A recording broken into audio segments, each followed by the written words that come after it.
उन आवारा परिंदों को बांध देता हूँ खुदावन जो कलाम का बीज चुराकर, उन जड़ी बूटियों को काट देता हूँ खुदावन जो फैल कर खुदावन तेरे कलाम के बीज को उगने नहीं दे। मैं उस पथरीली जमीन से पत्थरों को रिमूव कर देता हूँ। यीशु मसीह के जोरावर नाम आप फजल बख्शे। जब तेरे कलाम का बीज बोया जाने को है तो ये जमीन खुदावन गहरे तौर पर तैयार हो और खुदावन ये फलता ये सुना बना। अब एक गिला आप लोगों के साथ अक्सर रहता है और फिर मैं करूँगा प्लीज। चर्च लेट खत्म हो तो मेरा गिला हो गया, चर्च बड़ा लेट खत्म हुआ, लेकिन अपने आप को भी ख्याल कीजिए 10:30 बजे तक कोई चर्च नहीं होता। मेरे इसलिए ध्यान रखिए, सुस्त कवारियां कभी भी खुदा की तादाद में शामिल नहीं होती। अगर आप पूरी इबादत नहीं अटेंड करने की आदत डालेंगे तो आप कभी बरकत के मुस्तहिक नहीं हो सकते। ये राइट इन योर डायरी, अपने माइंड की डायरी पर लिख लीजिए। सुस्त कवारियां बाइबल में लिखा, मैं नहीं कह रहे, सुस्त कवारियां बारात में शामिल नहीं हो पाती। प्लीज, अगर आप सुस्त हैं तो फिर दरवाजे बंद हो जाएंगे आपके लिए। इसमें मुझे कोई प्रॉपर क्लास नहीं है। इबादत का टाइम 10 बजे, आपको 10 बजे चर्च में एंटर होना है। 10:30 11 बजे किरणों की कौन क्रिया नहीं,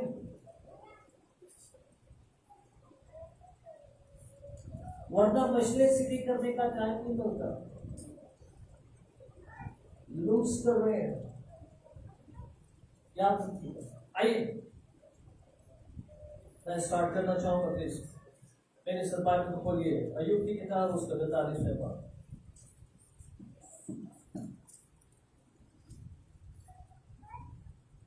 अय्यूब 42 बाब और उसकी 5वें बाब में लिखा, मैंने तेरी खबर काम से सुनी थी।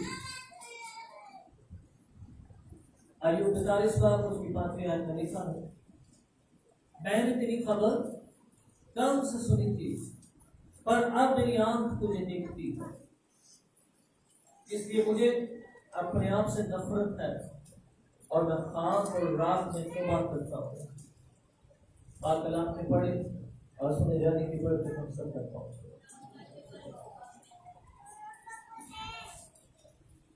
चार चीजें ईमानदार आपकी जिंदगी में होना बहुत जरूरी है। रूहुल कुदस, यीशु मसीह की जात का मुकाशफा, उसके कलाम से वाक़ियत और उसकी ताज़ीम करने वाले मौत।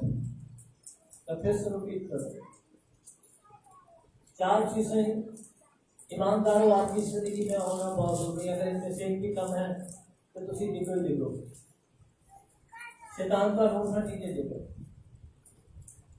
सारी उम्र लंबे पैरोगे। जितने मर्जी तो बात कर, जितने मर्जी आप पुराने निजात याफ्ता, जितने मर्जी पास्टर से आप दुआ करें, जितने मर्जी आप मेहनती हैं, उसी दुबई तो फिर से रिपीट करें। रूहुल कुदस, यीशु की जात का मुकाशफा, उसके कलाम से वाक़ियत और उसकी प्रशिश, उसकी ताज़ीम करने वाले मौत। पिछले संडे मैंने रूहुल कुदस के ताल्लुक से आपसे बात, आज यीशु के ताल्लुक से आपको बताना चाह रहा हूं। यीशु खुदा का बेटा है। फिलिप्पस ने यीशु से यह ख्वाहिश इज़हार किया, खुदावंद हम बाप को देखना चाहते हैं। यहाँ नकी जी उसके 6वें बाप पर लिखा है, हम बाप को देखना चाहते हैं। और यीशु ने कहा, जिसने मुझे देखा उसने बाप को देखा। अय्यूब इस बात का इकरार कर रहा, मैंने तेरी खबर कान से सुनी थी, मैंने तेरी खबर कान से सुनी थी पर अब मेरी आंख तुझे देखती है। याद रखो, बहुत जरूरी है, इसके बगैर गुजारा नहीं है। अगर यीशु से मुलाकात नहीं है तो यू आर एम्प्टी, अब खाली वेसल्स हैं, अब वो खाली मटके हैं जिनसे बहुत सारे मेहमान इंटरटेन तो हो सकते हैं, लेकिन अब कैपेसिटी नहीं, अब वो गल नहीं रही। क्योंकि ये मटके किसी वक्त था कि लोग इससे मैं पिया करते थे, लेकिन अब वाकफियत नहीं है, इसलिए खाली पड़े हैं। ऐसा ही है ना? इसलिए अगर आप फिल होना चाहते हैं, ओवरफ्लो करना चाहते हैं, लबालब करना चाहते हैं, तो वाकफियत बड़ी जरूरी है, पहचान बड़ी जरूरी है। यहां नबी 4 बाब और उसकी 45वीं आयत में लिखा है, यहां पर सामरी औरत के साथ यीशु की अट्रैक्शन होती है, और ये सामरी औरत सारे गांव को इकट्ठा करके ले आती और कहती है मुझे मसीह मिल गया है। मुझे कौन मिल गया? मसीह मिल गया। क्योंकि 17 साल से इस्राएल मसीह का इंतजार कर रहे थे। वो इंतजार में थे कि वो छुड़ाएगा और दाऊद की बादशाहत को बहाल करेगा और हमें रोमियों की गुलामी से निकालेगा। ये सब गांव के लोग इकट्ठे होते हैं और कहते हैं, आप 45वीं आयत में लिखा है, आप हमें तेरी गवाही की जरूरत नहीं है, बल्कि हमने अपनी आंखों से तुझे देख लिया। हालेलुया। वो कह रहे हैं हमने अपनी आंखों से अभी से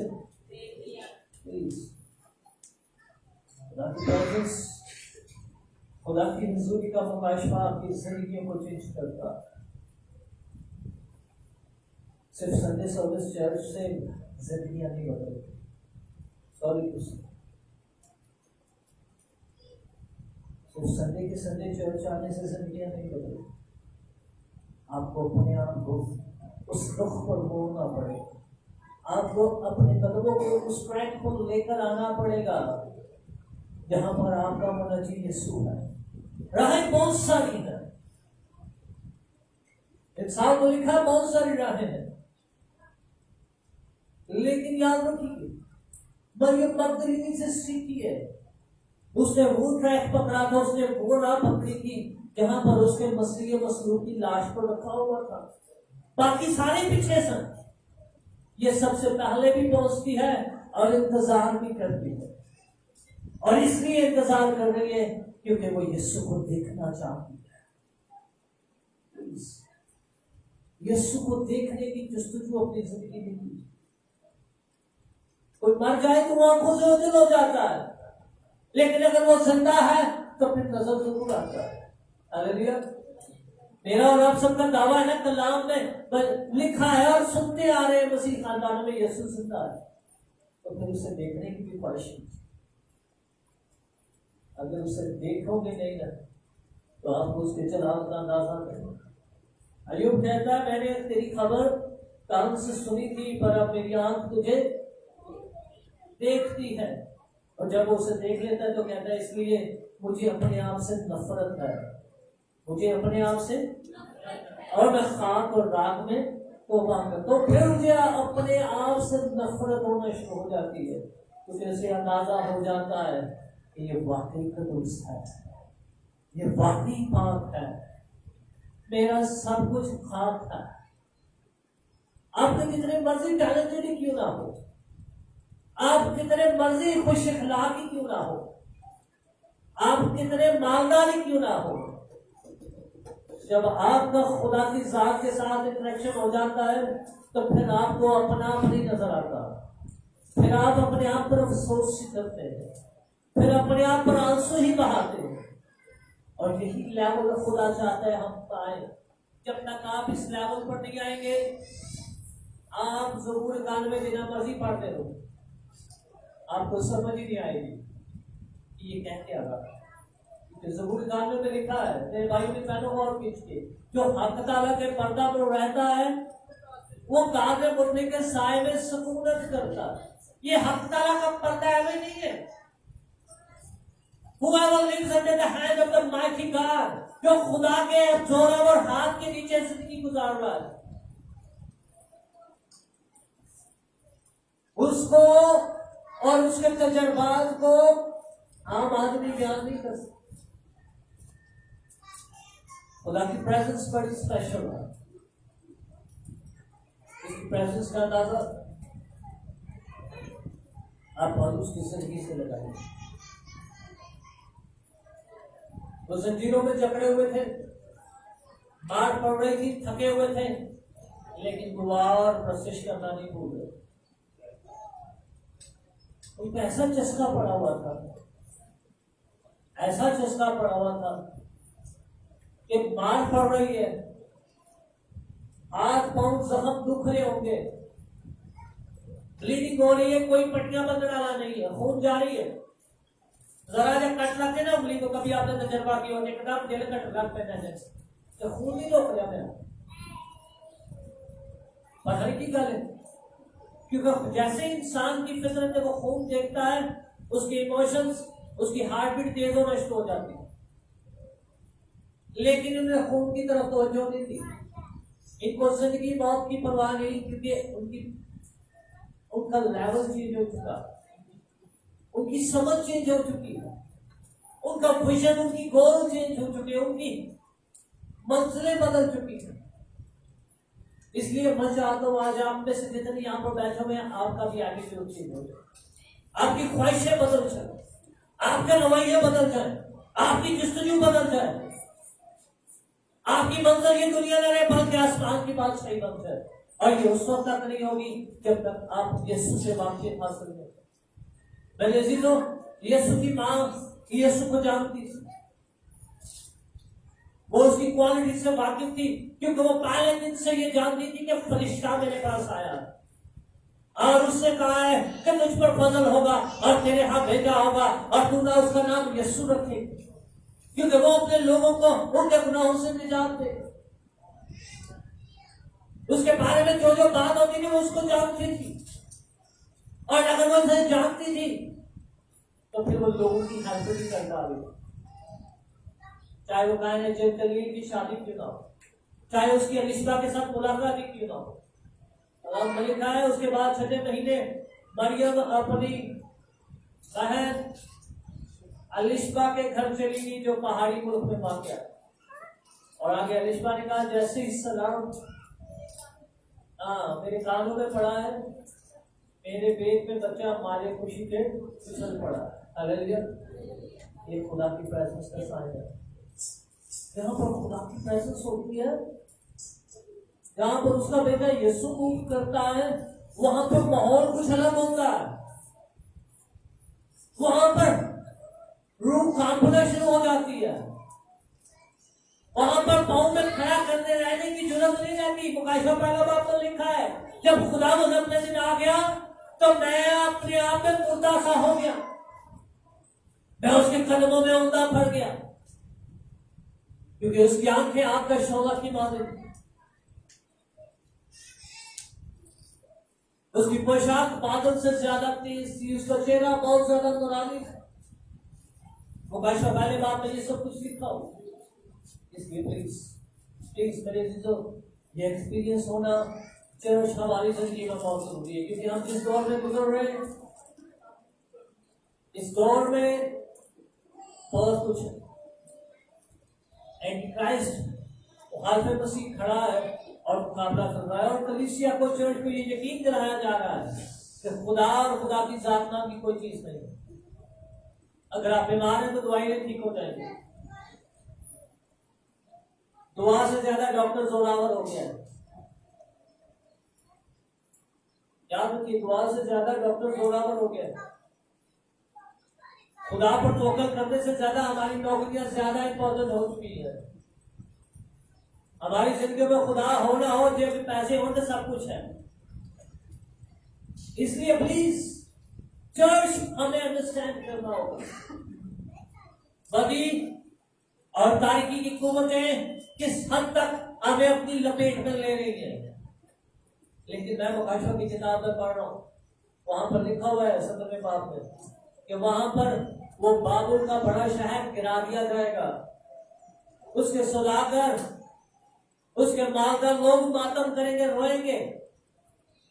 वो अपने सोने चांदी पर, अपने लुभान पर, अपनी कीमती चीजों को लेकर, क्योंकि वहां पर कोई खरीदार नहीं होगा वो खरीदने वाला, सब कुछ खत्म हो जाएगा, सब कुछ खात्मा हो जाएगा।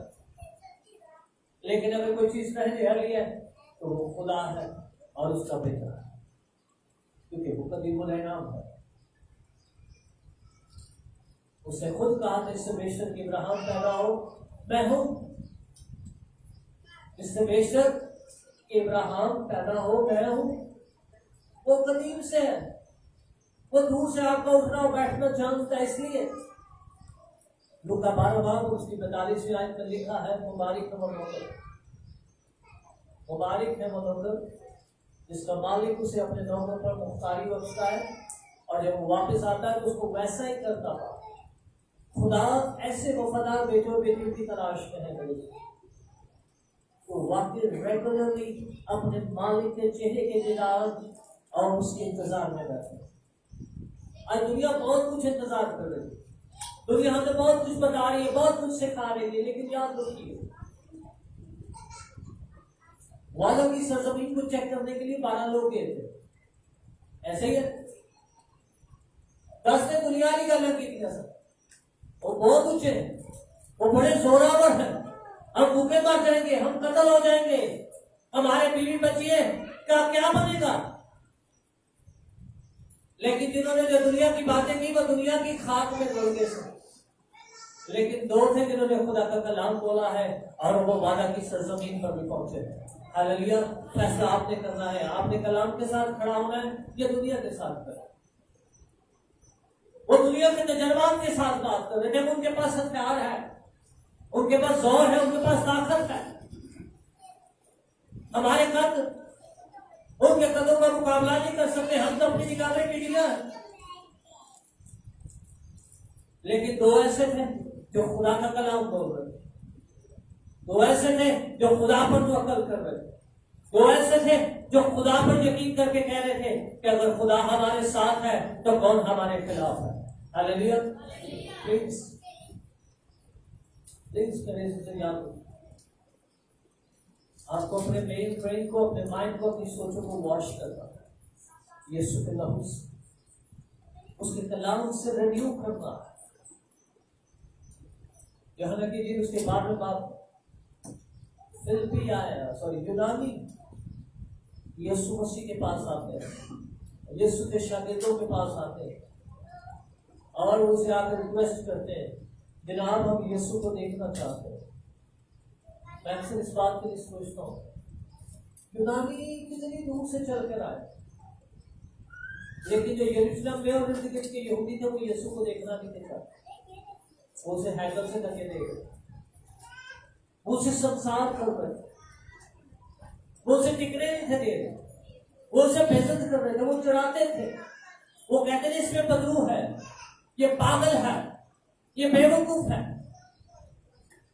इसका दिमाग घुमा हुआ, ये अपना गोश्त हमें खाने को दे रहा, इसकी उम्र 30 साल से ज्यादा नहीं, ये कहता है इब्राहिम से पहले का।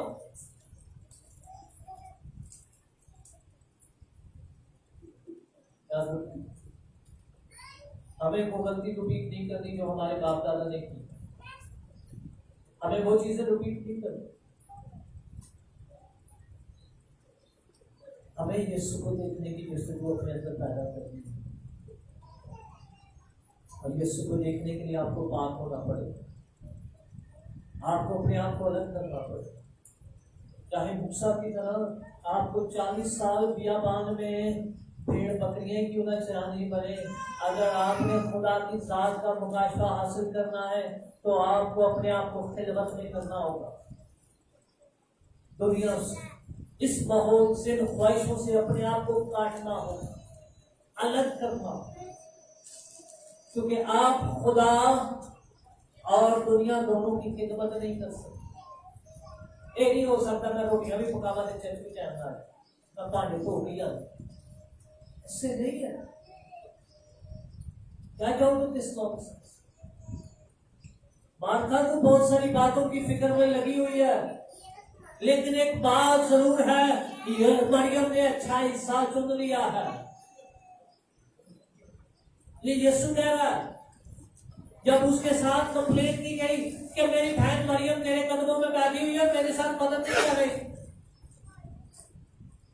15वीं जी आ गए उन्होंने रोटी पकानी है, 12 में से कितने साल, और कुछ फरीसी भी थे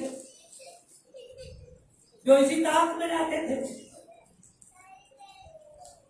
तो मरियम तो समझदार, मार्था तो समझदार थी।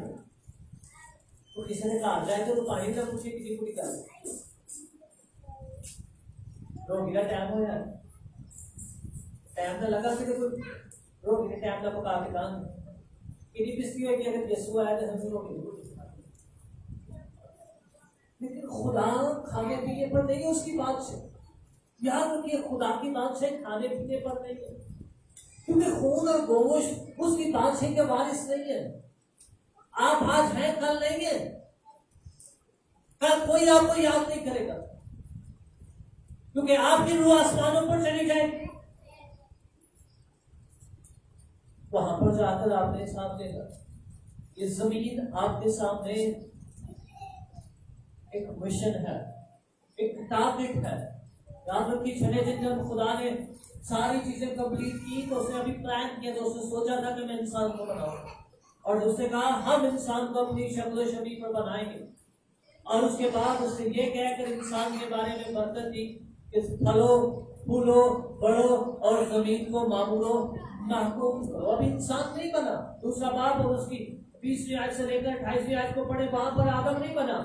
आदम तो तीसरे बाप में जाकर बन रहा है कि खुदा ने जमीन से मट्टी ली और आदम को बनाया और उसके नस्लों में जिंदगी का दम फूंका। तो ये दूसरे बाप में खुदा पहले ही प्लान कर रहा है, पहले ही सोच में बैठा हुआ है कि मैं क्या करूंगा, मैं आदम को अपनी शबीह पे बनाऊंगा, मैं उसे पावर दूंगा, मैं उसे इख्तियार दूंगा और उसे कहूंगा तू फलेगा, तू बढ़ेगा, जमीन को मामूला महकूम करेगा, तू रूल करेगा।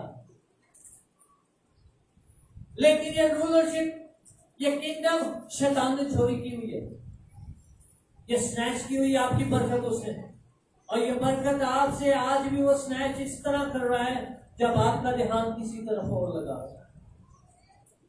अय्यूब ने 41 बाब 41 चैप्टर सिर्फ गिले शिकवे के गुजार देते खुदा। आप अय्यूब की किताब पढ़ें, 41 बाब सिर्फ गिले और शिकवे नहीं गुजार सकते। मैं रास्तबाज था, मैं खुदा से डरता था, मैं उसके कामों पर उसकी रास्तबाजी को पूरा उतरता था, मैंने कभी गुनाह नहीं किया, मैंने ये नहीं किया। लेकिन जब अखा खुलिया तो लिखा है मैंने तेरी खबर कान से सुनी है, पर अब मेरी आंख तुझे देखती है। प्लीज अय्यूब की तरह अपना टाइम वेस्ट मत कीजिए। ईसाया पहला बाप पर लिखा है हमारी रास्तबाजी गंदी धज्जियों की बात। मैं पढ़ना चाहता हूँ ईसाया पहला बाप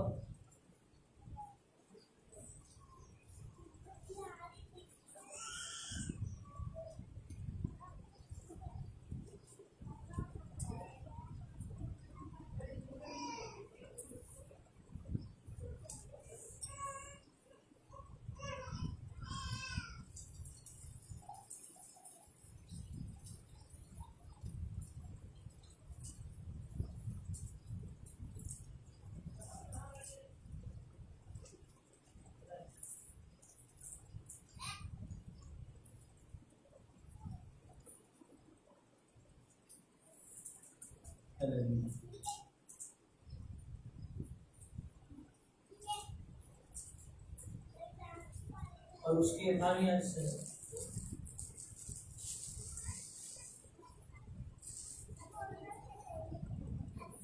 अब खुदा फरमाता है आओ अब वहां हिजरत करें।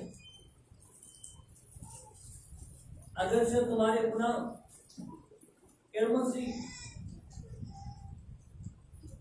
किरमजी हो वो बर्फ की मानिंद सफेद हो जाएंगे, अरशद और वानी हो तो वो भी उनकी मानिंद उजले हो जाएंगे।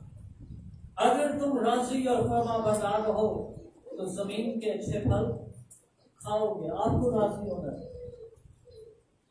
आपको बात मानने के लिए तैयार होना है।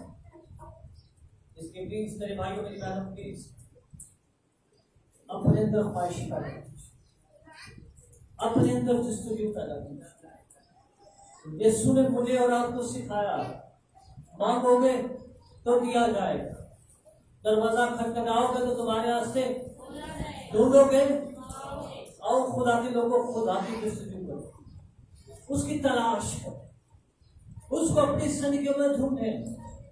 जब उससे कहा है मैं दुनिया के आखिर तक तुम्हारे साथ हूं, और तुमसे हरगिज़ दस्तबरदार नहीं होगा, तो फिर आज अपनी जिंदगियों में ये सोचकर ये फैसला कर जाइएगा कि क्या अगर खुदा हमारे साथ है तो फिर वो कहाँ है, उसकी प्रेजेंस कहाँ पर। अमाल की किताब हमें सिखाती है, अमाल 10 बाब और उसके 36 आयत में, कि वो अपने कलाम साबित कर रहा था। वहां पर लिखा है खुदा ने यीशु मसीह की कुदरत के साथ मसा किया कि वो उनको जो इब्लीस के हाथों से दुख उठाते थे शिफा देता था। वो उनके साथ साथ कलाम को साबित कर रहा था। वो मौजूद और अजायब के साथ अपनी कुदरत के कलाम को साबित कर रहा, वो जिंदगियों को चेंज कर रहा, और वो इस बात की आइडेंटिफिकेशन दे रहा है, शनाख्त दे रहा है, कंफर्मेशन दे रहा है कि ये मेरे बेटे और बेटियां, मैं इनके साथ। प्लीज, आपकी जिंदगी में अगर खुदा नहीं है, यीशु नहीं है, तो आपकी दुआएं हैं, आपका इबादत करना, आपका रोजे रखना, आपका हदिये देना, आपका संडे के संडे खुदा को टाइम देना, सब कुछ वसूल हो जाता है। लूका 6 बाब और उसकी 47 आयत को पढ़िए, वहां पर लिखा हुआ,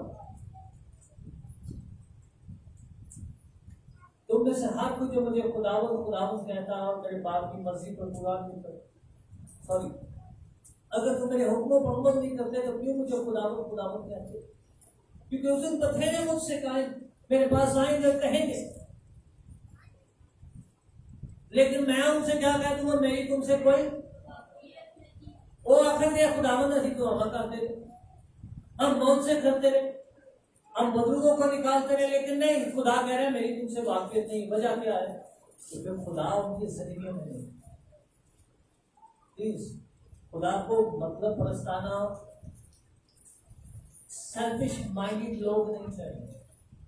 वो लोग नहीं चाहिए जो सिर्फ अपनी सोचते हैं, जो सिर्फ यीशु को अपनी जात का करते हैं। साधु खान मिलना चाहिए, सारा मसला हल होना चाहिए, साड़ी जवाब नहीं छुटनी चाहिए।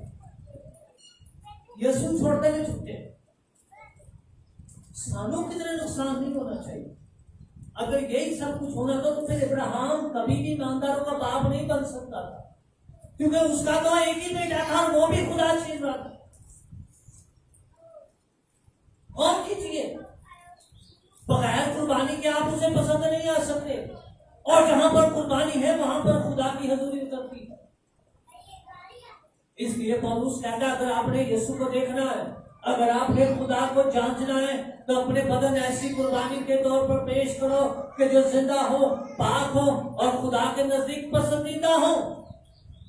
खुदा की पसंद के मुताबिक उतरना है, अपनी पसंद नहीं कि मेरी समझ में इतना आया मैं नहीं देना है, मेरे पास इतना टाइम है, खुदा मैं तुझे नहीं टाइम देना है। कल मेरे पास एक जवान आया, मैं कहा खुदा का शुक्र है आप ठीक हो गए, आप बंदिशों से आजाद हो गए, अब आप द्वार के पास चर्च है। और मैं भाई साहब द्वार में मैं चर्च नहीं आ सकता।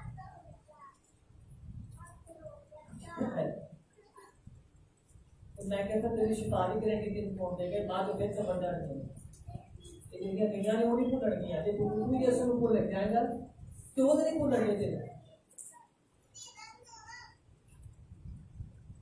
कम से कम मैं खुदा का खादम होते मैं तेरे झूठ गलाने नहीं डाल सकता। अगर तेरे पास यीशु के लिए टाइम नहीं है तो याद रखना, शैतान को तेरे लिए बहुत टाइम है, वो तेरे चारों पासों में नहीं पाएगा, क्योंकि आपकी गारंटी और आपकी जिंदगी की जमानत एक ही है, और वो खुदा का बेटा यीशु।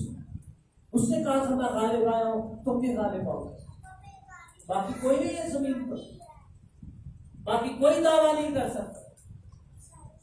बाकी तो एलिया ने भी डर के समझे 400 मारे, बड़ी ख्याल आई, उसने कहा मुकाबला कर लो, जिंदा खुदा किसका, अपने लिए मसबा बनाओ, अपने अपने टके लगो।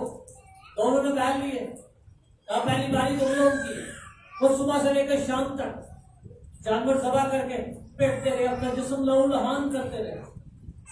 ताला सलातीन 17वें बाब में वाक्य है, लेकिन खुदा की हजूरी कुछ नहीं, कुर्बानी नहीं आई।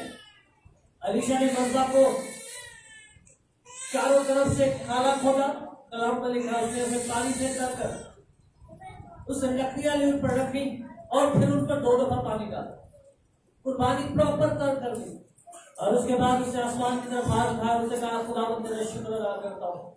आप अपने खादम की दुआ का जवाब जो कलाम मलिक आसमान से आग नाज़िल हुई वो कुर्बानी चढ़ गई। सारे लोग मुझे मुंह पै गए। उन्होंने कहा वाकई एलिया का खुदा वाकई जिंदा खुदा। उसने कहा 400 में 400 झूठे नबी को पकड़ो, एक को मार दो, कत्ल हो गए। लेकिन जिसके नबी थे वो मलका थी, उसका नाम एजबल था। उसने कसम खाई, उसने कहा अगर एलिया का सर उसके तन पर रह गया तो मैं भी मलका नहीं हूं। एलिया ये बात सुन के दौड़ ला रही थी। हालांकि अभी तो घंटा पहले उसने 400 को मारा है, लेकिन जैसे ही उसको मैसेज मिला कि मलका ने ये बात की, वो अपनी जान छुड़ा के भाग। वजह आप जितने मर्जी यूनाइटेड हो, आप जितने मर्जी बाबरकत हो, आप जितने मर्जी मसाशुदा हो, अगर बेटा आपको आजाद नहीं कर रहा तो आप आजाद नहीं है। लिखा है जिसे बेटा आजाद करे वही आजाद है, और आजादी के लिए आपको बेटे के पास आना है, आपको उसको चूमना है, आपको उसके कदमों में बैठना है। जो दूसरे में लिखा हुआ बेटे को चूमो। इससे बेशक कि वो कहर में आए और वो हलाक करे। प्लीज प्लीज, यीशु ही जिंदगी है। पहला यूहन्ना उसके 3 बाब और उसकी 8 आयत में लिखा है खुदा का भेजा इसलिए जाहिर हुआ कि अब इसके कामों को दिखाए। पहला यूहन्ना उसके पहले बाब और उसकी 8 आयत में लिखा है आए अजीजों आओ हम गुनाह ना करें, बल्कि अगर हम गुनाह करते भी हैं तो हमारे गुनाहों का कुफारा देने लायक है और उसका नाम खुदा का बेटा यीशु मसीह है। आप इमेजिन कीजिए खुदा के बेटे यीशु में आपको क्या कुछ मिलस्सर है। वो हमें गुनाहों से आजाद कर रहा, वो हमें गुलामी से छुड़ा रहा, वो हमें रोटी दे रहा, वो हमें हमेशा की जिंदगी बख्श रहा है। यूहन्ना 10:10 में लिखा हुआ है खुदा का बेटा खुद कह रहा है कि वो इसलिए आया कि इब्ने आदम वो जिंदगी पाए और कसम की जिंदगी पाए। वो आपको लंबी जिंदगी देना चाहता है, एवरलास्टिंग जिंदगी देना चाहता है। लेकिन ये सब चीजें उसको आएंगी जब आपके पास उसके रिवलेशन और उसको समझने का, उसको देखने का एक ही रास्ता है। यूहन्ना 12 बाब और उसकी 24 आयत में लिखा है जब तक राई का दाना मर नहीं जाता, जब तक राई का दाना मर नहीं जाता वो फल नहीं लाता, आपको मरना है। फिलिप्पुस ने यीशु के पास आकर कहा जनाब यूनानी आपको देखना चाहते हैं। तो यीशु ने कहा जब तक राई का दाना मर नहीं जाता वो फल नहीं खाता। बगैर मरे आप यीशु को नहीं देख सकते। मेरे अजीजों, मसीह में मरना सीखिए, मसीह आपको जिंदा करना सिखाएगा। फिर से कह रहा हूं, यीशु मसीह में मरना सीखिए, यीशु आपको जिंदा करना सिखाएगा। और जो मसीह में मर जाते हैं उनकी अपनी ख्वाहिशें नहीं रहती, उनकी अपनी जुस्तजू नहीं रहती, उनकी अपनी डिमांड नहीं रहती, उनकी अपनी समझ नहीं रहती। वो उसके गुलाम हो जाते हैं। वो ये नहीं कहते हैं खुदावंद ये क्यों होगा, उनकी जिंदगी में क्यों नहीं होगा। वो सवाल नहीं करते बल्कि कहते हैं खुदावंद तेरा खादम हाजिर है।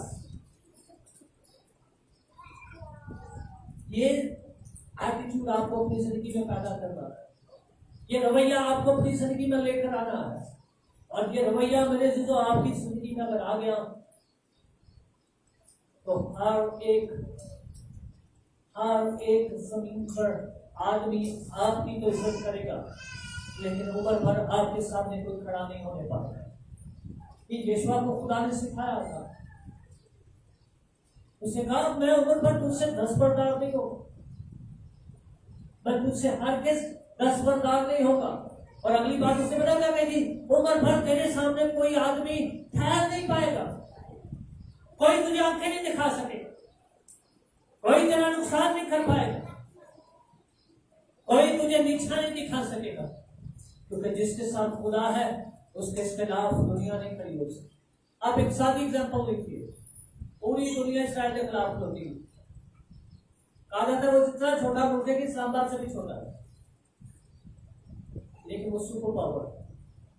पूरी दुनिया में कोरोना है, लेकिन इसराइल कोरोना फ्री हो गया।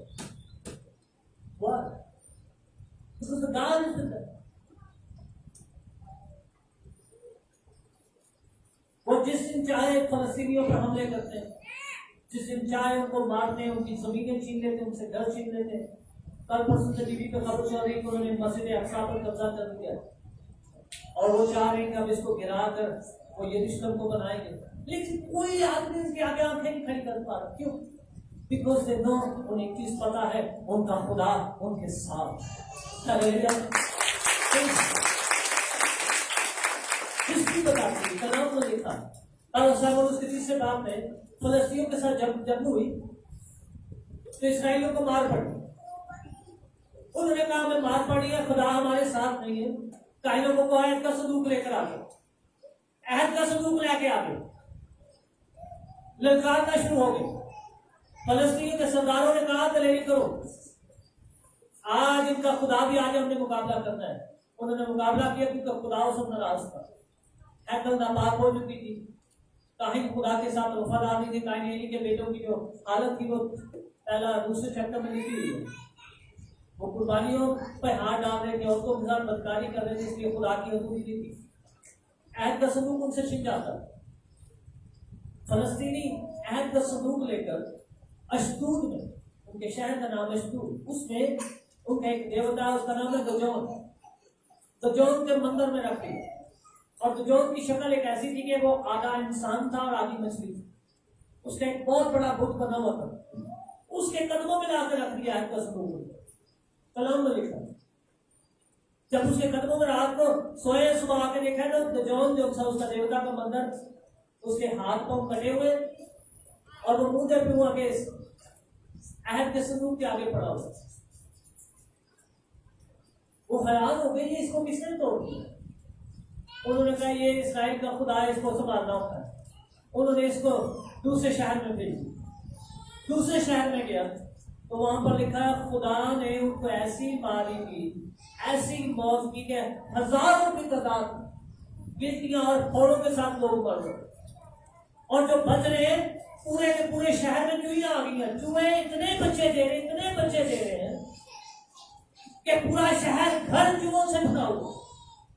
उन्होंने सानू मार पै रही दूसरे शहर में। दूसरे शहर वाले कहने लगे नहीं सानू ने इथों कटो, उनको समझ ही ना। फिर उन्होंने कलाम में लिखा, उन्होंने अपने देवताओं को, उनके जादूगरों को बुलाया, चेक करो हो कि नहीं, गिनतियों और फोड़ों के साथ हम मर रहे हैं और जड़े बच रहे हैं खेतों में चूहे हैं, घरों में चूहे हैं, आसपास चूहे चूहे। उन्होंने कहा इस्राइल का खुदा का कहर तुम पर नाज़िल होगा, तुम लोगों ने उस कहर का सबूत लिया है, इसके लिए जुर्म की कुर्बानी अदा करनी होगी। ऐसा करो, 5 सोने की गिट्टियां और 2 सोने की चूड़ियां बनाओ और इनको अहद के संदूक के पहलू में रखो। पहला सैमुएल 4:5 बात में ये कहानी लिखी है। उनको पहलू में रखो और एक बैल लो, एक गाय लो जिसका बछड़ा हो, पहला बछड़ा हुआ, उसका बछड़ा अपने पास रख लो और इस गाय के साथ एक नई गाड़ी लगाओ और उस नई गाड़ी पर अहद के संदूक को रखो और उसके पहलू में जुर्म की कुर्बानियों में छोड़। इसको इस्राइल की सरहदों पर छोड़। अगर गाय इस्राइल की सरहदों पर रोड़ों रोड़ जा रही है तो समझ लेना ये इस्राइल का खुदा था जिसने तुम्हें मार दिया। और अगर वो किसी और तरफ मुड़ जाती तो फिर कहने समझना ये हादसा थी। तो कलाम में लिखा फलस्तीन के 5 शहर के 5 के 5 सरदारों ने फिर शहर के हिसाब से 5 सोने की गिट्टियां बनाई,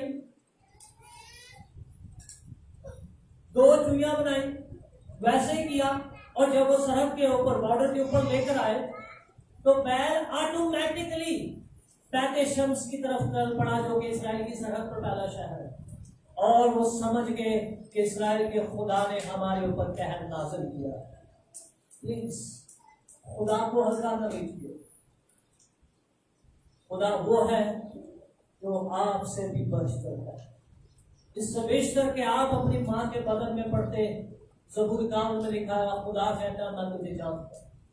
जब तू बेतरतीब मादे की तरह अपनी माँ के बदन में गोश्त एक टुकड़ा था, मैं उन से भी बातचीत करता हूँ। खुदा इस हद तक आपकी डिटेल्स जानता है। अगर वो जानता है तो आप भी उसके साथ बातचीत होना, आपको उसके साथ टाइम गुजारना, आपको उसके कदमों में वक्त गुजारना बहुत जरूरी है। अगर नहीं गुजारेंगे तो मेरे जीसस सर्वाइवल में बचाव नहीं है। वक्त आपके सर पर खड़ा। लिखा है, मुबारक है वो कान जो उसका कलाम सुनते और वो मुबारक है वो आंखें जो उनको देखती है। हालेलुया। आप वो मुबारक लोग जो उसके मुंह की बातें सुन रहे हैं, क्योंकि ये हो नहीं सकता कि ये बातें खत्म हो जाए। मत्ती 24 बाब और उसके 38 आयत में लिखा है, आसमान और जमीन टल सकते लेकिन मेरे मुंह की बातें हरगिज़ नहीं टलेंगी। मैं बदल जाऊंगा, मेरी जगह कोई और आ जाएगा और बहुत सारे खादिम खड़े हो जाएंगे, लेकिन ये जिंदगी बख्श कलाम कभी नहीं बदलेगा। ये कलाम वैसे ही आपको, आपकी नस्लों को और आपके खानदानों को सैराब करता रहेगा। हालेलुया। इसके बीच विदाउट जीसस, यीशु के बगैर कुछ नहीं है। यीशु ने यूहन्ना 15 बाब में कहा था, अंगूर का हकीकी दरख्त तुम सब इसकी डाल करो। जो डाली मुझसे जुदा हो जाती है वो सूख जाती है, लेकिन जो डाली मुझ में कायम रहती है वही फल लाती है। अगर आप अपनी जिंदगी को फलदार देखना चाहते तो ये सादी सी मिसाल यीशु ने यूहन्ना के 3:15 बाब में सुनाई। अंगूर का दरख्त कौन है और हम क्या है? बेशक आपको फल लगता है कि ना मती ही पाल कर ये मेरे वसीले ना खुदा ने है, मैं ना उदाते हैं जो जाना, लेकिन याद रखिए पीछे मोड़ के है सोर्स कौन है? खुदा ने आपको फजल, खुदा ने आपको वसाइल दी, खुदा ने आपको जहन दिया, खुदा ने आपको बरकत, खुदा ने आपकी जिंदगी के अंदर ये सब कुछ रखा है। और अगर किसी दिन भी उसने ये चीज आपसे जुदा कर दी, आप करते जमीन पर गिर जाए। इसलिए प्लीज याद रखिए 4 चीजें बहुत जरूरी। रूहुल कुद्दूस, खुदा का बेटा यीशु मसीह, उनके कलाम से बातचीत और उसकी हम करने वाला कोई। हालेलुया। आइए अपने पैरों पर यीशु से बात करें, यीशु से कलाम